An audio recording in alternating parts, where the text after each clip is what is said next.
இது நம்ம லைஃப். நம்ம பிறக்கும் போது நிறைய பேர் சிரிப்பாங்க, நம்ம இறக்கும் போது நிறைய பேர் அழுவாங்க. ஆனா நம்ம நல்லா வாழும்போது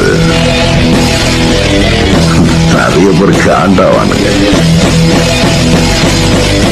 ஒண்ணு மட்டும் சொல்றேன், வழி சொல்ல தெரிந்த யாரும் நமக்கு வழி சொல்ல போவதில்லை. நம்ம லைஃப் நம்ம தான் வாழணும்.